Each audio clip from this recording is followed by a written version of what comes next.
constant association of Lord Vishnu.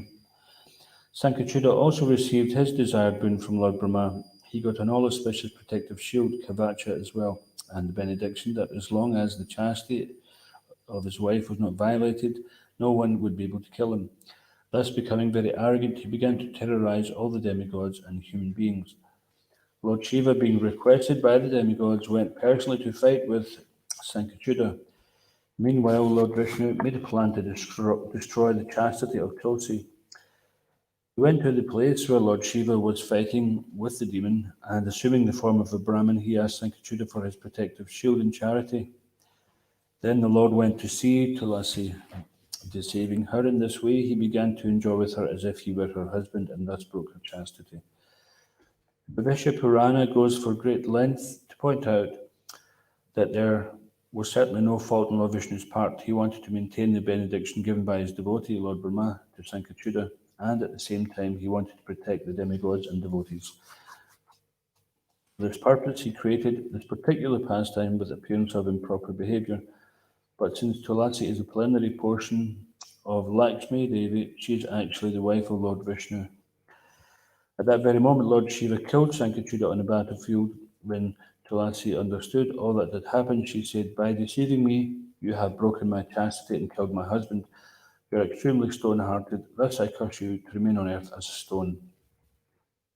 Lord Hari said, "For many years you underwent very difficult penances to achieve me. At the same time, Sankachuta had also done severe penances to get you. By the result of austerity, he enjoyed you as his wife and has now gone to Goloka. Now you will get the fruit of your penances. Leaving this mortal body and taking a divine form, you will always remain with me. Your present body shall turn into the river Gandaki, and from your hair will grow many trees famous as Tulasi. To fulfill your curse, I will become a stone, Shalagram Shila, and will always live on the banks of the Gandaki River. The millions of worms who live in that place will adorn those stones with the signs of my chakra by carving them with their sharp teeth." After this, Lord Vishnu began to dwell perpetually in the waters of Gandaki in the form of stones.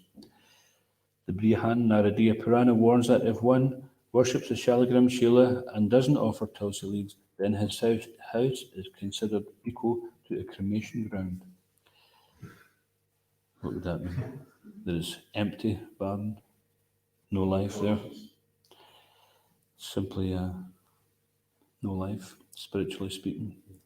There, Sri Narada Muni says it is impossible to explain the importance of Tulasi leaves in the worship of Shalagram Shila, as Tulasi is the most beloved consort of Hari in the form of Shalagram Shila.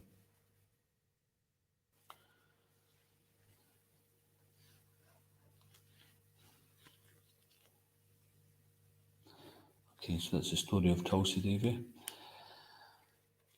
And you can visit the Gandaki River and you can find the Shalagram Shilas, of which we have many here.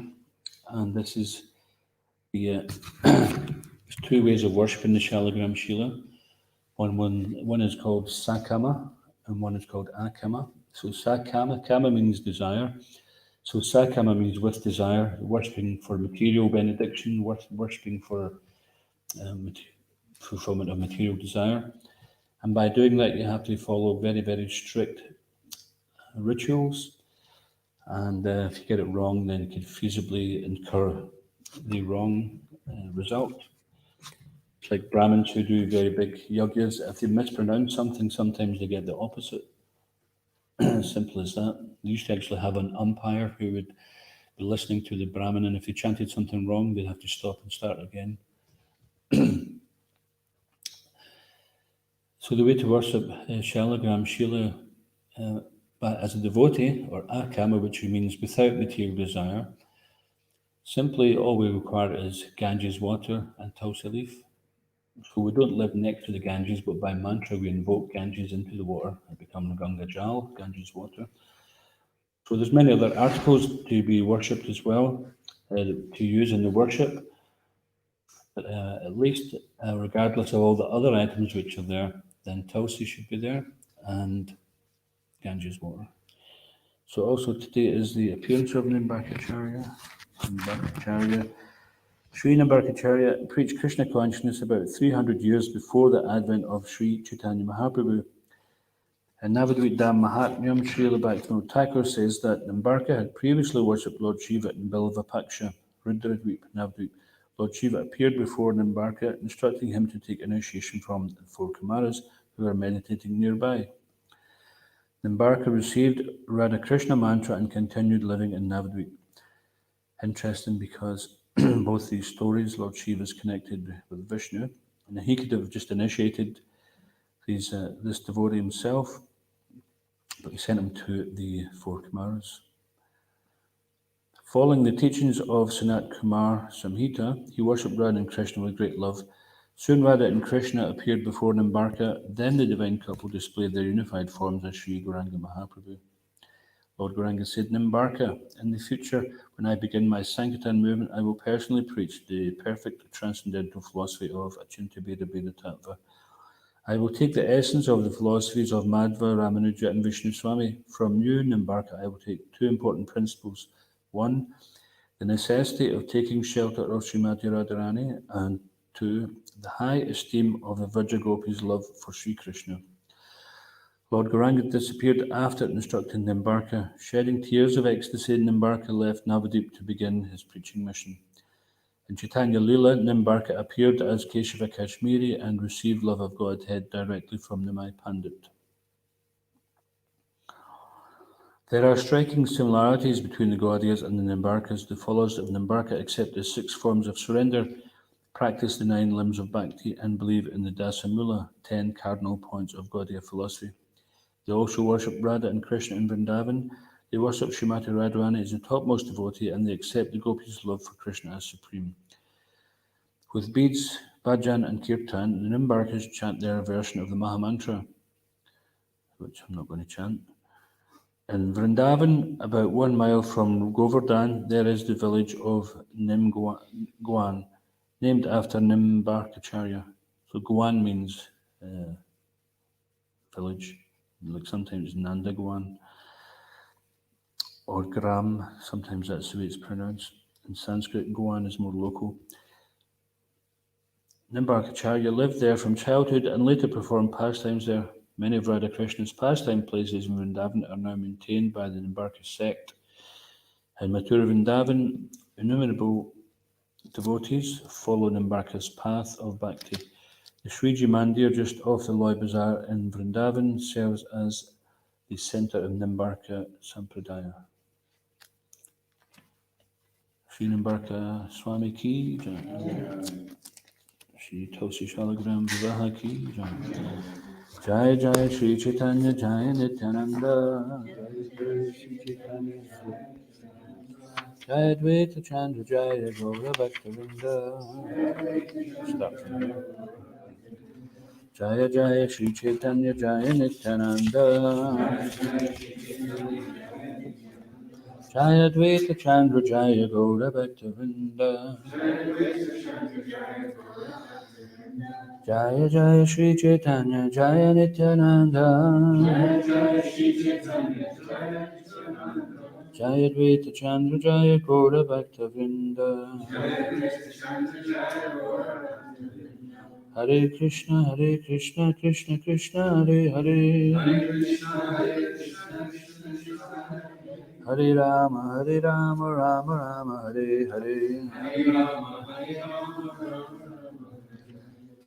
This was reading from Sri Chaitanya Charitamrita, Madhya Lila, chapter 16, entitled The Lord's Attempt to Go to Vrindavan.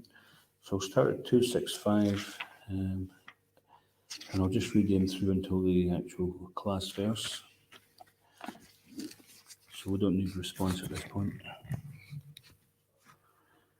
Hitakai amiyabe vidayatan ridila gamanakale sanatan prahili kahila yanrasangi hai e loka laksha koti vindavana yai bara e nahi paripati. After speaking to them in this way, I bade them farewell. As I was leaving, Sanatan told me it is not appropriate for one to be followed by a crowd of thousands when going to Vrindavan. That's a good instruction. Sometimes you'll see people arriving there with all their followers. Now, it's one thing if someone's doing a parikram and they're sharing the nectar, but to arrive in Vrindavan with a big entourage, this is, we shouldn't arrive like that. One time I seen Shiva Ramaraja just arrive in Vrindavan. As soon as he got into Vrindavan, he got out of the taxi and he started rolling in the dust of Vrindavan, showing the example of any devotee, even senior devotee of that caliber, completely prostrating himself in humility in the holy dam. Tabu ami shunilun matra na kailun avadana prate chali ailana kanaira nata shalagrama. Although I heard this, I did not pay it any attention, and in the morning I went to the place named Kanai Natashala. Yat Ratri Kale Mane Ami Vichara Karila Sanatana More Kiba Praheli Kahila. At night, however, I considered what Sanatana told me. Balata Kahila Mora Eta Loka Sange Loka Dehi Kahibe Mora More Ekadange. I decided that Sanatan had spoken very well. I was certainly being followed by a large crowd, and when people would see so many men, they would surely rebuke me, saying, "Here is another impostor." Durlabha Durgama Se Nirjana Vrindavan Ekaki Aiba Kiba Sange Ekajana. I then began to consider that Vrindavan is a very solitary place. It is invincible and very difficult to attain. I therefore decided to go there alone or at most with only one person. Madhavendra Puri Tata Gila Ekashwari Dugda Dana Chale Krishna Sakshat Dilatanre. Madhavendra Puri went to Vrindavan alone, and Krishna, on the pretext of giving him milk, granted him an audience. Padiyara Bajipati Chalilana Tattare Bahu Sange Vrindavana Gamana Nakari. I then understood that I was going to Vrindavan like a magician with his show, and this is certainly not good. No one should go to Vrindavan with so many men. Ekayaibe Kiba Sange Britya Ekajana Tabe So Shobhaya Vrindavanera Gamana. I have therefore resolved to go alone or at the utmost with one servant. In this way, my journey to Vrindavan will be beautiful. Vrindavanayava kahan ekakihana sainya sange chali yachitaka bhajana. I thought instead of going to Vrindavan alone, I'm going with soldiers and the beating of drums. Dig dig apanake bali hailana stira Nivritahana puna ailana gangatira. I therefore said, "Fie upon me," and being very much agitated, I returned to the banks of the Ganges. Bhaktagane rakiya ainu nija nijastane amasanga aila sabe panchachai jane. I then left all the devotees there and brought only 5 or 6 persons with me. Nirvigne evikai che yaiba vrindavane sabe meli yukti deha hana parasane. Now I wish that you all will be pleased with me and give me good counsel. Tell me how I shall be able to go to Vrindavan without impediments. Kadadhare chadigenu inho dukkha paila se hetu Vrindavana yaiti narila. I left the Dadar Pandit here and he became very unhappy. For this reason, I should not go to Vrindavan. Tabigadadhara Pandita Prema Vishtahana Prabhupada Dari Kahi Vinaya Kariya. Being encouraged by Sri Chaitanya Mahaprabhu's words, Gadadhar Pandit became absorbed in ecstatic love. Immediately clasping the lotus feet of the Lord, he began to speak with great humility. Tumi yahan yahan raha tahan vrindavana tahan yamuna ganga sarvatirthagana. Radha Pandit said, wherever you stay is Vrindavan, as well as the river Yamuna, the river Ganges, and all other places of pilgrimage.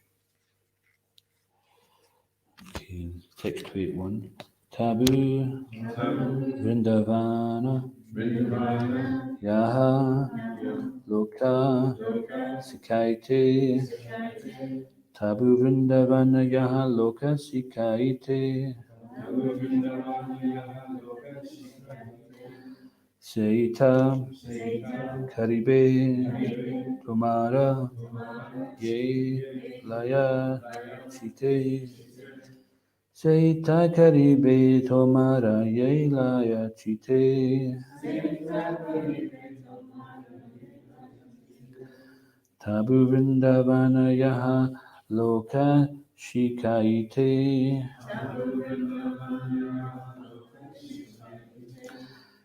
Seita Karibe Tomara Ye Laya Chite.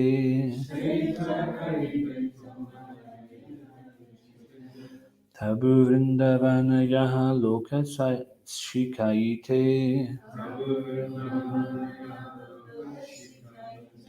Seita Karibe Tomara Ye Laya Chite.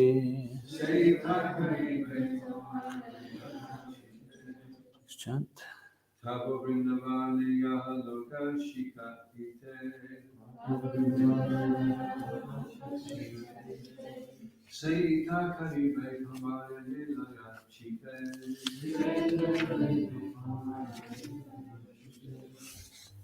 Tapo Vrindavane Yaha Loka Shikapite Seita Karibe Kamaya Nilaya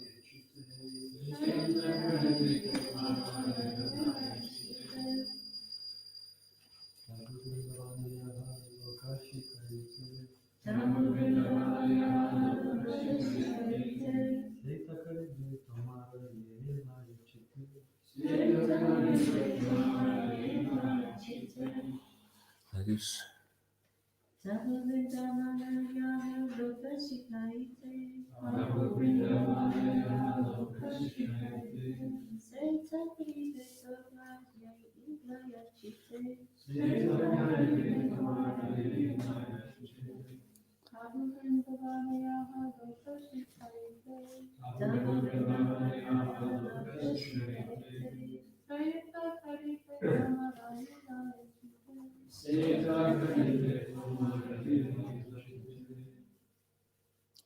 Tabu, still, Vrindavana Yaha.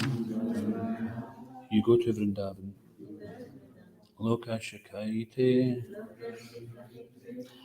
To teach the people in general. Seita, that, Karibe, you will do. Tomara, of you. Yea, what? Laya, takes. Chite, in the mind. Translation. Although wherever you stay is Vrindavan, you will still go to Vrindavan just to instruct people. Otherwise, you will do whatever you think best. Please repeat. Although wherever you stay is Vrindavan, you will still go to Vrindavan just to instruct people. Otherwise, you will do whatever you think best. For Prabhupada's purport, it was not essential for Sri Chaitanya Mahaprabhu to go to Vrindavan, for wherever he stayed was immediately converted to Vrindavan. Indeed, at that place were also the river Ganges, the river Yamuna, and all other places of pilgrimage. This was also expressed by Sri Chaitanya Mahaprabhu himself when he danced in the Rath Yatra. At that time he said that his very mind was Vrindavan, Mora Mana Vrindavana. Because his mind was Vrindavan, all the pastimes of Radha and Krishna were taking place within him. Nonetheless, just to teach people, he visited Boma Vrindavan, Vrindavan Dham in this material world. In this way, the Lord instructed everyone to visit Vrindavan Dham, which is a very holy place. Materialists consider Vrindavan Dham an unclean city because there are many monkeys and dogs there, and along the bank of the Yamuna there is refuse. Some time ago, a materialist man asked me, "Why are you living in Vrindavan? Why have you selected such a dirty place to live after retiring?" Such a person cannot understand that the earthly Vrindavan Dham is always a representation of the original Vrindavan Dham. Consequently, Vrindavan Dham is as worshipful as Lord Krishna, Aradhyo Bhagavan Vrajesha Tanayastadama Vrindavanam. According to Sri Chaitanya Mahaprabhu's philosophy, Lord Sri Krishna and his abode, Vrindavan, are equally worshipful. Sometimes materialistic people who have no spiritual understanding go to Vrindavan as tourists. One who goes to Vrindavan with such materialistic vision cannot derive any spiritual benefit. Such a person is not convinced that Krishna and Vrindavan are identical. Since they are identical, Vrindavan is as worshipable as Lord Krishna. Sri Chaitanya Mahaprabhu's vision, Mora Mana Vrindavana, is different from the vision of an ordinary materialistic person. At the Rath Yatra festival, Sri Chaitanya Mahaprabhu, absorbed in the ecstasy of Srimati Radharani, dragged Lord Krishna back to Vrindavan Dham.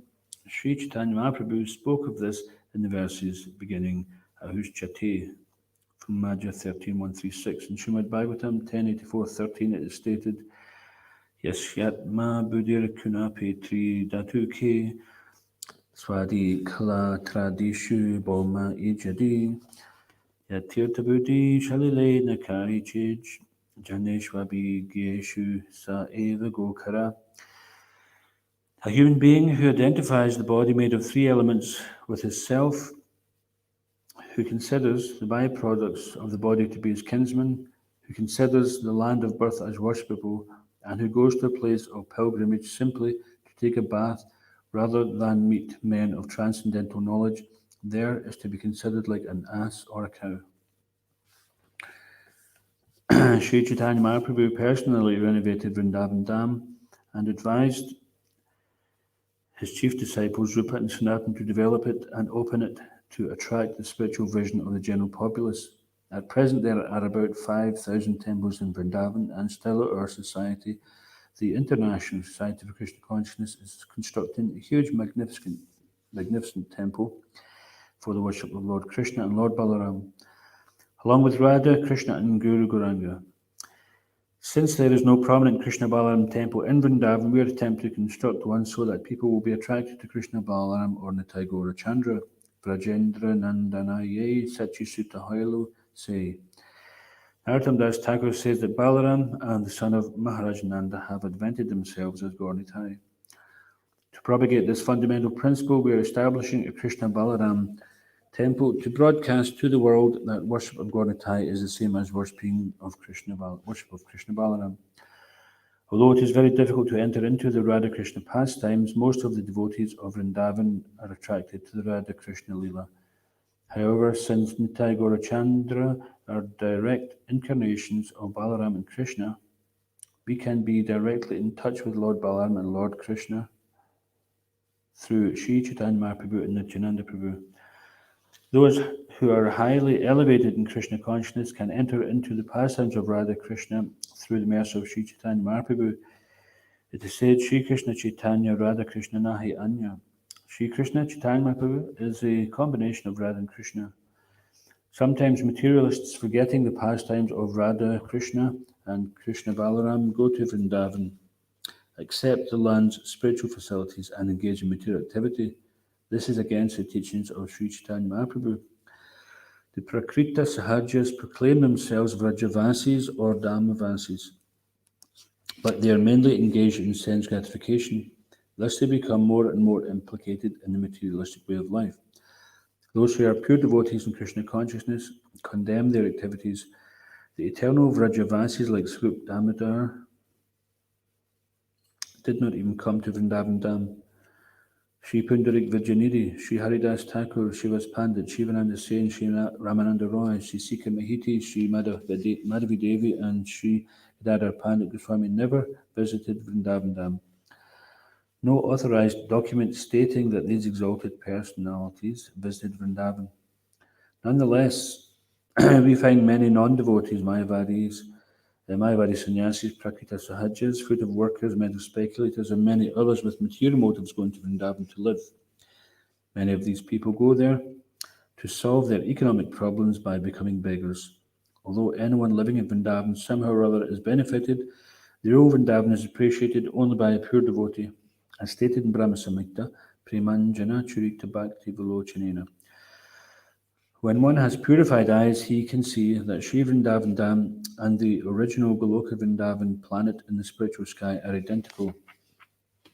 Srila Narottam Das Thakur, Srinivasacharya, Sri Jagannath Das Babaji Maharaj, Sri Bhagavan Das Babaji Maharaj, and Srila Gorkishore Das Babaji Maharaj, and later Sri Bhaktivinoda Thakur of Calcutta always engaged in Nam Bhajan and certainly did not live anywhere but Vrindavan.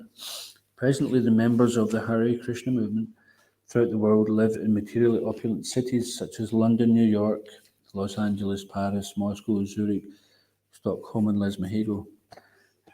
However, we are satisfied with following in the footsteps of Srila Bhaktivinoda Thakur and other acharyas. Because we live in the temples of Radha and Krishna and continuously hold Harinam Sankirtan, the chanting of Hare Krishna, we consequently live in Vrindavan and nowhere else. We are also following in the footsteps of Sri Chaitanya Mahaprabhu by attempting to construct a temple in Vrindavan for our disciples throughout the world to visit. Om Gyanatamanandasya Gyananjana Salakaya Chakshrimnatamina Tasmakshigirve Namaha Kam Karoti Vachalam Pangam Lagate Garim Yat Kripa Tamam Vande Shigirim Jantarnam Jai Shri Krishna Chaitanya Prabhu Nityananda Shri Advaita Gadadhar Shri Vasadi Gaura Bhaktavrinda Hare Krishna Krishna Krishna Hare Hare Hare Rama Rama Rama Hare Hare. Translation again. Although wherever you stay is Vrindavan, you will still go to Vrindavan just to instruct people. Otherwise, you will do whatever you think best.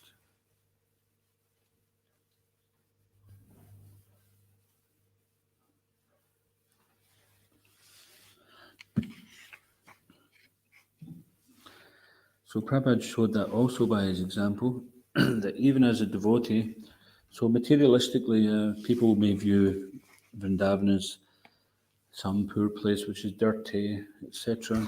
They may not see past the pollution or the open sewers, these kind of things. They may not see past that and see this is the land where Krishna actually was present, personally performing his pastimes with his eternal devotees.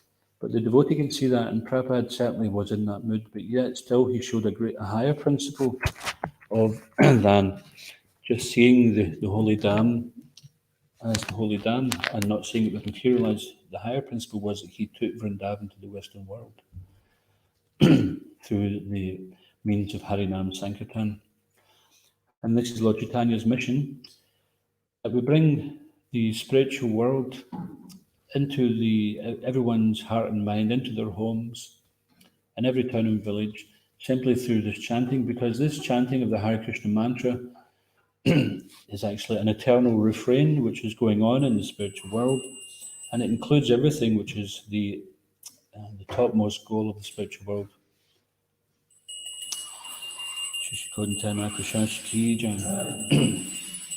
And simply by chanting this Maha Mantra, one can achieve spiritual perfection, the highest spiritual perfection, because there are many different types of perfection. There's perfect, more perfect, and most perfect. So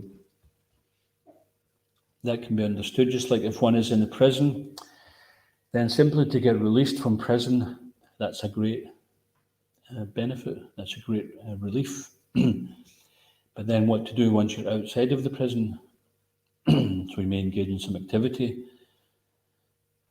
And then if you engage in some activity which is supremely beneficial and which is most satisfying and which ensures that you're never going to go back to the prison again, then that would be considered to be most perfect, rather than we just stand outside the prison, see what happens.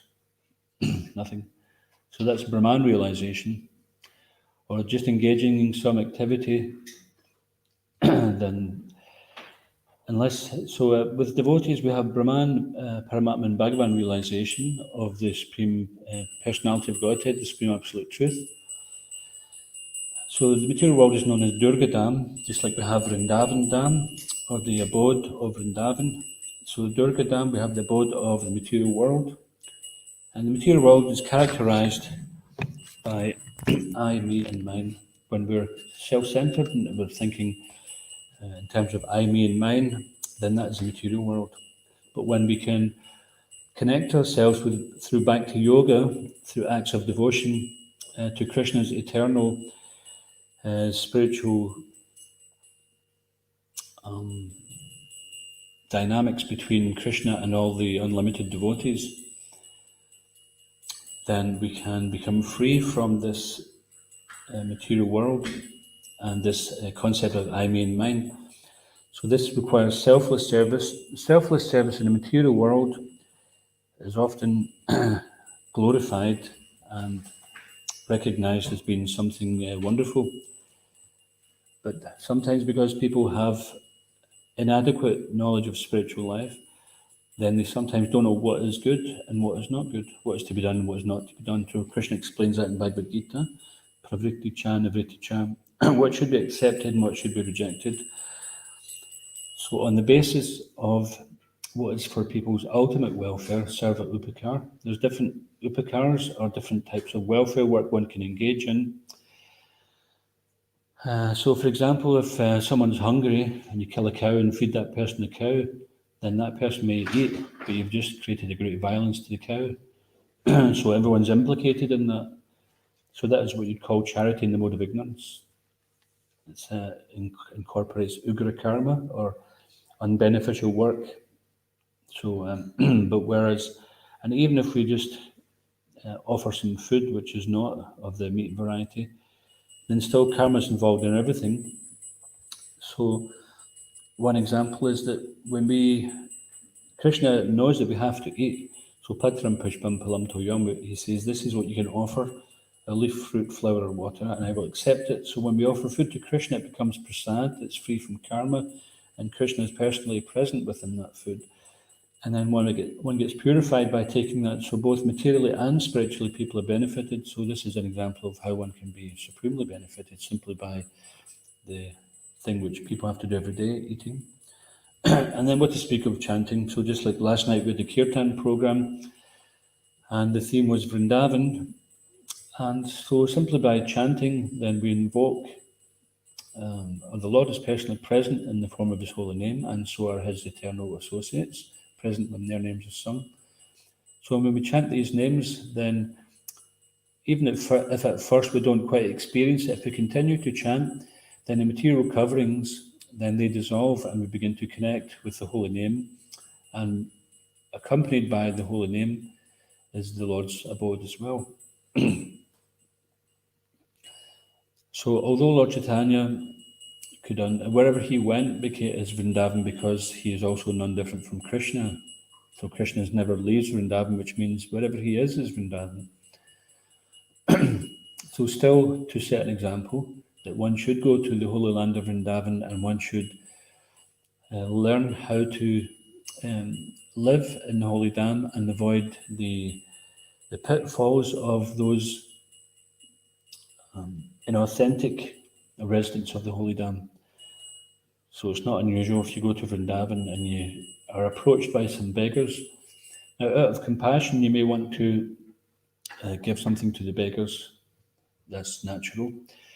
But when you learn that these beggars are simply using the money to get cigarettes and alcohol, and there's already many outlets for them to get food and accommodation, and locals will tell me that people think that the Westerners who give in charity to these so-called beggars of Vrindavan are crazy because everybody knows they're just rascals.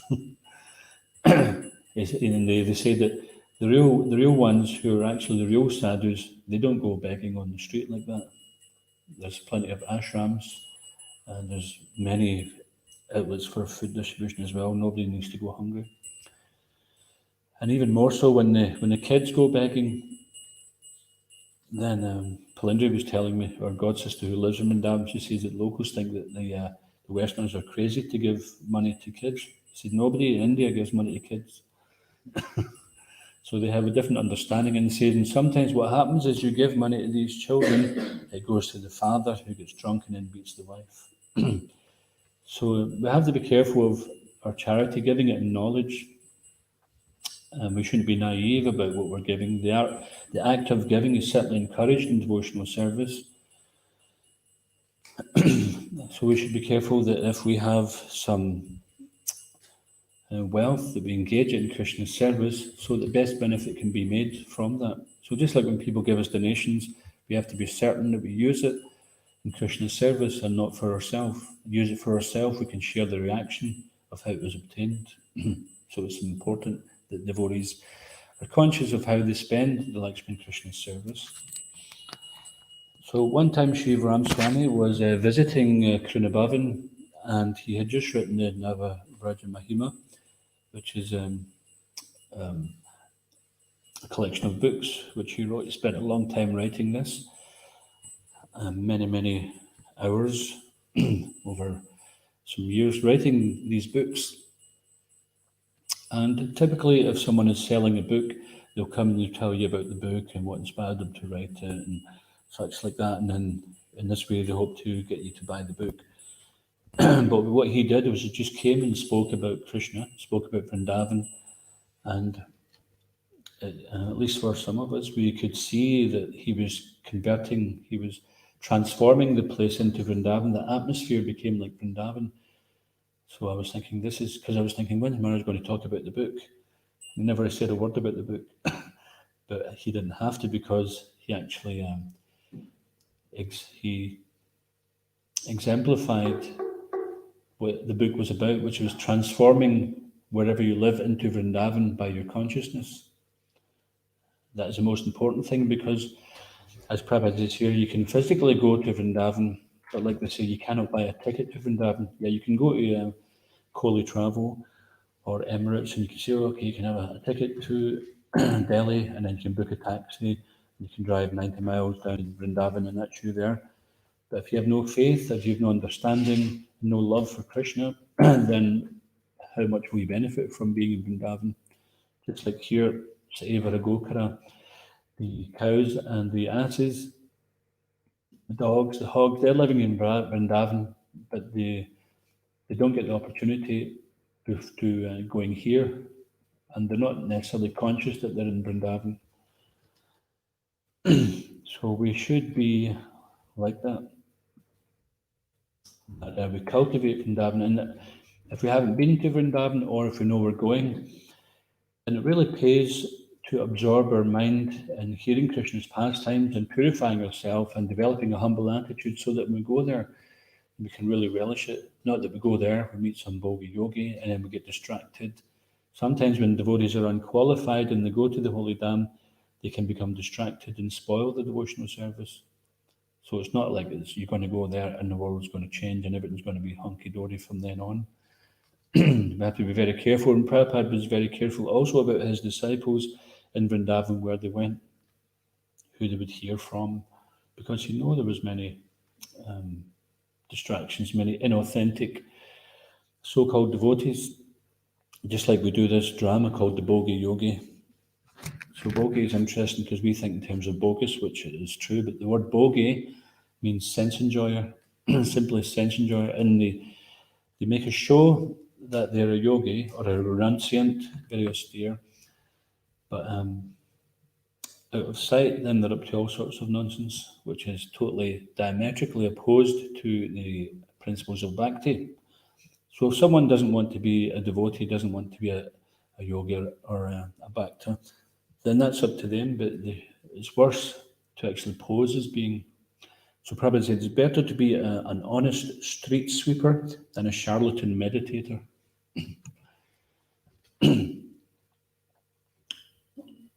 So in this way, then even just to be a simple devotee, but to be authentic. And in this way, Krishna will reveal himself more and more. It mentions that in the Srimad Bhagavatam, that Krishna reserves the right not to reveal himself to casual or inauthentic devotees. So then the opposite is true. If one is not casual about their devotional service, if one is attentive to it and really tries to learn the lesson, and we're not learning, we're not making the same mistake day after day after day after day after year after year after decade. So this is what we mean by not being casual. We have to become, Prabhupada says, we have to become conscious before we can become Krishna conscious. And so the opposite is true, that when we become vigilant and we become authentic, so authentic means that we follow in the footsteps of the previous acharyas, Mahajana Yena Gatasapanta, that those devotees who are successful in devotional service, who are exemplifying this elevated state of consciousness, then these are the footsteps of the people we want to follow in. So this is what authenticates us, that whatever we're doing is authorized. If we're doing something which is not authorized, then how can we be sure it's connected to Krishna? That doesn't mean to say that we have to be, that we have no ability to use our incentive. We're not robots, but we have to use our intelligence. Krishna gives that intelligence if we're sincere. And Prabhupada would do that often. Some devotee, he would just say, okay, go and open a centre in Africa. Well, how do I do that? Krishna will give you the intelligence, don't worry. But at the same time, it doesn't mean to say if they went wrong that Prabhupada wouldn't correct them. And if we don't think we're very intelligent, then we can use someone else's intelligence. This is one lesson I learned as a young devotee. I was having a bit of a tough time, and I approached one of the Bhakta trainers, and I revealed my mind, and he said, "Oh, just use your intelligence." I said, "I don't think I have any." He says, "Well, use someone else's." And he says, "And then that is real intelligence." And it's interesting because many years later I thanked him for that instruction, and he said, "Oh, I wish I'd applied that myself." Of course, that was just his humility, because he is a very intelligent devotee. So therefore, hankering to go to the holy Dham is good, but also we don't have to physically just go there, because we may go there and be like a spiritual tourist, and we just buy all the Harinam chatters and the beads and the books and the CDs and all the devotional paraphernalia. That's fine, that's one thing, but we don't have to go there to do that. We could even buy it mail order if that's what we're going for. So we should go there to hear from the sadhus, and we can take the opportunity to chant extra, read extra, visit the places of pastimes of the Lord, read the pastimes while we're visiting those places, and do some service. In fact, one time I was in Loy Bazaar, where you buy all the incense, the beads and things like that, and I was shopping for the temple and for the shop, and I was just there day after day, and I was thinking, is this is this going to be constitute my visit to Vrindavan, just shopping? So it was playing on my mind, and the devotee who runs Gangotri, what's his name again? Narendra. Narendra, he runs Gangotri. He said, "What's up, Prana?" And I says, "I'm just seemed like my visit to Vrindavan. I've been wanting to come here for ages, and all I'm doing is shopping. And I was thinking he wouldn't mind, because we're doing lots of shopping in his place. But he says, "What's the problem? You're serving the devotees in the holy Dham." And as soon as he said that, my mind just went, "Yeah, that's great." So my mind just changed, and I could see things differently. I thought, okay, what's next on the list? I just seen it as service. But because I wanted to do something else, I wanted to visit here, I wanted to do that, I was thinking my visit wasn't fulfilled, and I was forgetting that what I was doing was actually service in the Dham. And he kindly reminded me, and immediately the light came on, and my moroseness and things like that was dissipated.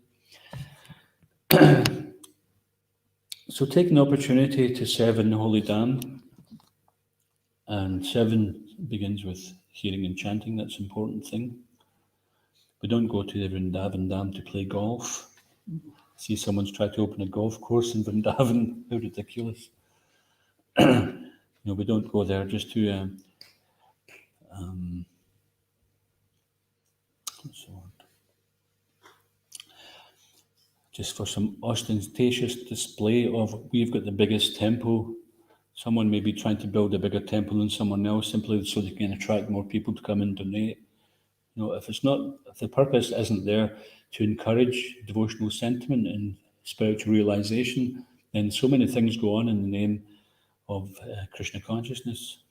And thankfully, Srila Prabhupada has guided us how to avoid the pitfalls of inauthentic spiritual practices.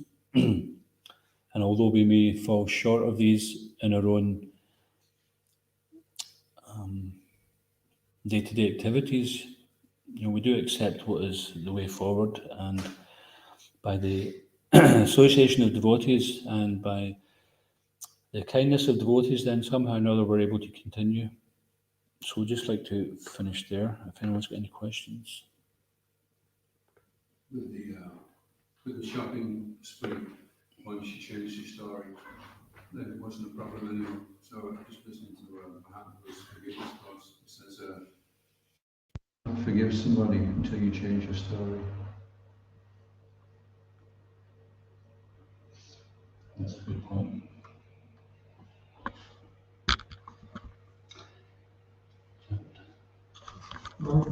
In the translation to the verse, then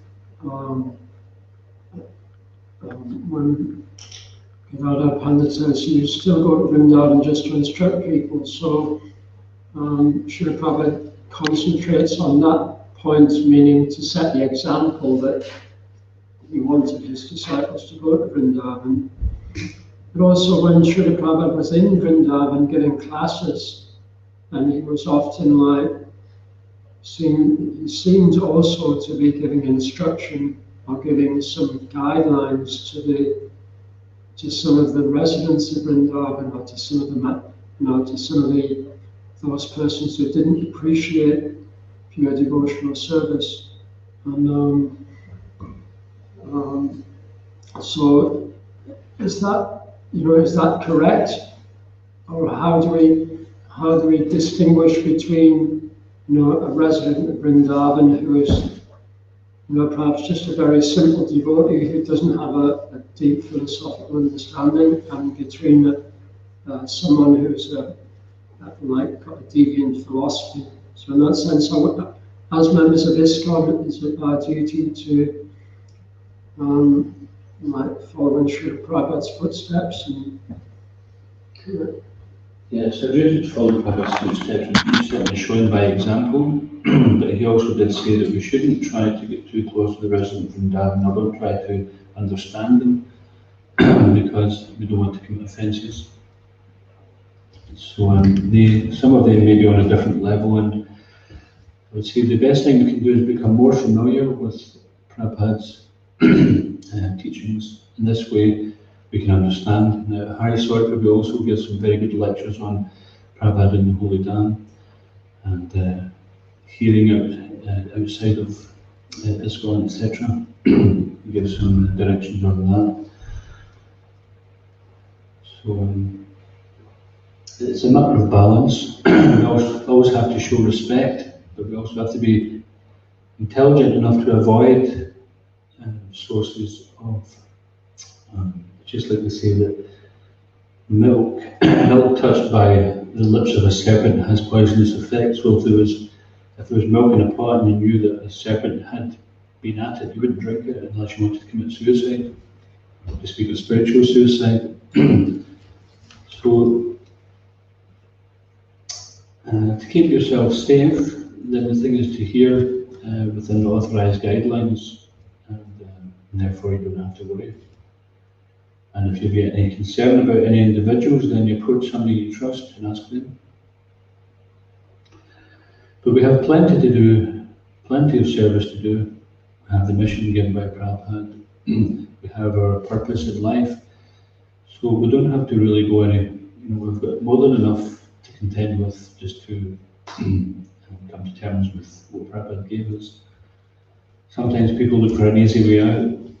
by trying to hear from someone else, which will dilute. But Prabhupada, he's an eternal resident of Vrindavan. It's not that he was born somewhere and then he was adopted as a Brijvasi. He's eternal Brijvasi. So he's got the right to instruct Brijvasis. And I know some Brijvasis who have got nothing but the utmost respect for Prabhupada. And these Brijvasis are actually true Brijvasis. They do Vrindavan Parikram every day, 64 rounds a day, and still has got a full-time job. Dharm Singh, our rickshaw driver, he's an amazing devotee. And he also feels very, Krishna says that a pious person never forgets the good that someone has done for them. You know, so it's Kali Yuga thing that someone can do so much good, and then one thing you do wrong, and then they want to reject you. This is a Kali Yuga type thing.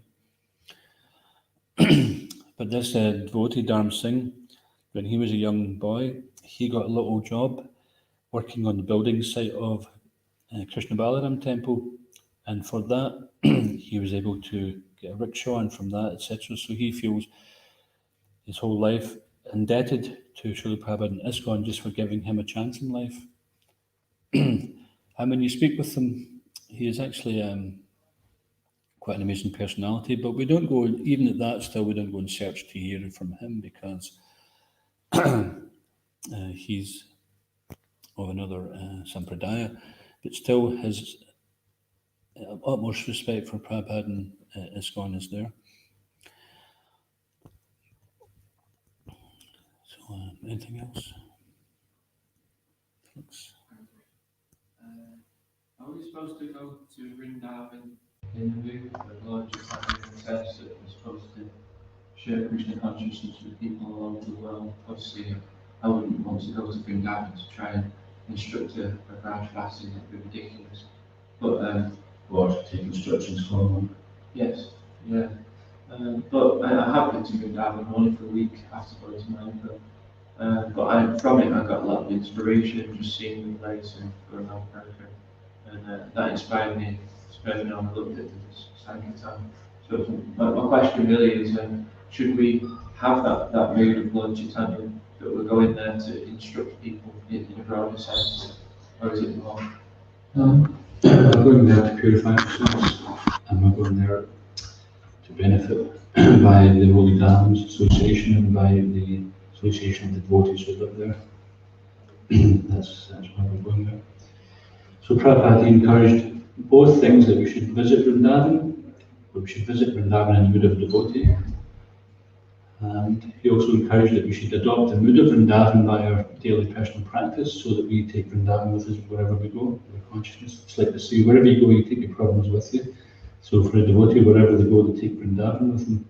And Vrindavan means that place which is free from all anxiety and free from selfishness. So that type of consciousness is something we work towards, and the more we work towards that, when we actually visit the Vrindavan in India itself, then the more benefits you reap. Just like the Holy Guru was saying that he hadn't been there for many years, and when he went, he felt so much benefit from all the service that he did.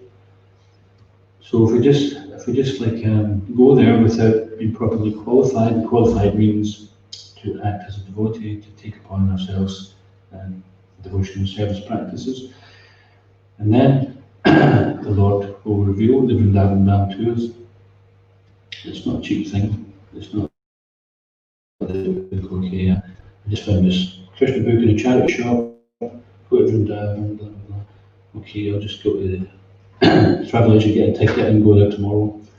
So when you make a Krishna special mercy, if you've got enough faith in you doing that because you think, well, this is said to be the most amazing place. So no, we're not going there to preach. We leave that to the residents there who can deal with that. They know the people there. They know the mood of the people. We might just go there and disturb people or commit some offence or something like that. So we wouldn't want to do that. We're supposed to go there to get some benefit. And just one last thing, because it's gone on a bit long, is that Prabhupada showed the example himself by retiring to Vrindavan, but then he even left Vrindavan to take Vrindavan consciousness all over the world. And after he'd done that, he went back to Vrindavan, and just before he passed away, he came back to the West to show that even if he dies in the West, it didn't matter to him. He went back to Vedanta Manor. When everyone's expecting that he'd come back to Vrindavan to pass away, and he was so sick, he was emaciated, just skin on bone. When he was in back to Vedanta Manor, he had some infection, and he went to Watford General Hospital, and the physicians there were saying that it's not possible to be in such a condition without excruciating pain, but Prabhupada didn't exhibit any type of pain because he was so tolerant.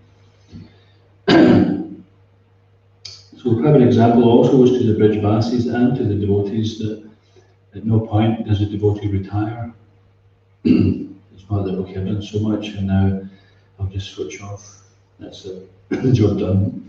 Job is not done until we leave this material body, leave this material world, and we find ourselves back in the spiritual world, where we never come back to this world again. So then the job is done. And Prabhupada said that there's no security in the material world. The only security is taking shelter of Krishna's lotus feet. But we can get that security also here. There's this thing that one can either be comfortable or one can seek spiritual growth. Because spiritual growth means sometimes we feel quite vulnerable or uncomfortable. And this means we have to take shelter of Krishna. And ultimately, taking shelter in anything in the material world is going to let us down, because ultimately everything is temporary.